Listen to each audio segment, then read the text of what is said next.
ఒక్క చేతితో తిన్నాగా వీళ్ళు రెడీ చేస్తున్నారు. దాని గురించి ఆయన వచ్చి ఏదో పత్రికలు వచ్చింది, ఇది వచ్చింది, అది వచ్చింది అని ఆయన పెద్ద మన యూనియన్ తోటి మీటింగ్ పెడితే యూనియన్కి ఒక్కరే మాట్లాడమన్నారు.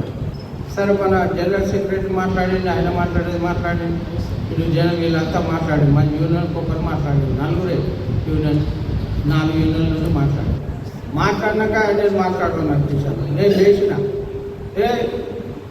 సార్ నేను మాట్లాడుతా నాకు ఛాన్స్ ఇవ్వండి అని అడిగితే సరే మాట్లాడవాలి మాట్లాడు కానీ మైకు కాదు కానీ నువ్వు చెప్పు అని అన్నాడు. లేదు సార్ నేను ఈ నుండి అయినా గట్టిగానే చెప్తా, వెనకదానికి చెప్తుంది, నాకు మైక్ అవసరం లేదు, నేను మాట్లాడినా ఏమైతే ఈ ఎన్నికలలో ఎందుకు మాకు ఓటేసినట్టు, ఎన్నికలలో ఎందుకు పెట్టిండు, ఈ ఎన్నికలు లేకుండా ఏ ప్రభుత్వం ఉంటే ఆ ప్రభుత్వం అనుకూలంగా పెట్టుకోండి అని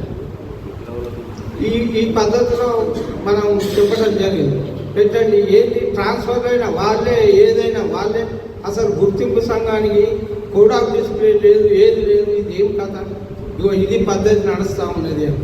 ఈ అవినీతి విచ్చలవిడిగా నడుస్తుందని చెప్పి అవినీతి నేనే చెప్పిన డైరెక్ట్ అవినీతి విచ్చలవిడిగా జరుగుతుంది. రాజకీయ జోక్యం బాగా ఉంటా ఉన్నది. ఎందుకంటే కాంగ్రెస్ అంతా మనకు రేపు ఎన్నికలలో ప్రమాదకరంగా చెప్తాను మీకు. అవినీతి విచ్చలవిడిగా జరుగుతుంది కాంగ్రెస్ ప్రభుత్వం జరుగుతా.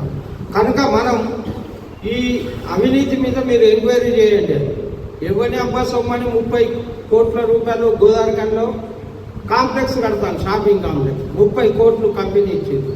30 కోట్లు ఎందుకు ఇచ్చింది, దేని ప్రకారం ఇచ్చింది 30 కోట్లు? మరి అది మన సిగ్గరేందా? కాంప్లెక్స్ వాళ్ళకి ఎమ్మెల్యేకు వాళ్ళకి ఇచ్చి వాళ్ళకు ధరణ పెట్టింది.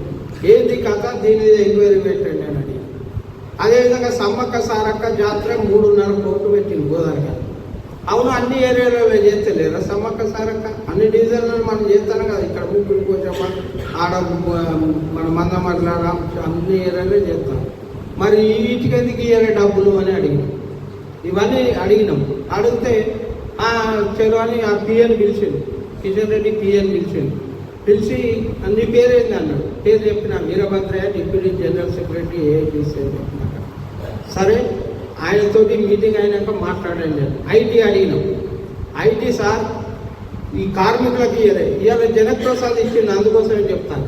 ఒకటి పెట్టిండు, ఇవాళ సాయంత్రం ప్రకటన చేద్దాం.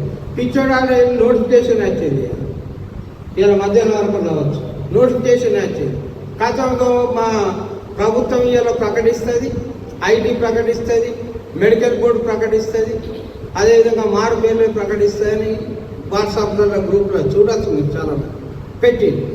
కానీ అది మనం మాట్లాడినాం. ఐటీ ఇది విషయంలో మాట్లాడితే ఐటీ ఏంది అన్నాడు. ఇట్లా కోలిటాలు ఇట్లున్నది, మన దగ్గర కూడా అధికారం తీసుకుంటాను సార్, కార్మికులు లేదు అని అన్నా.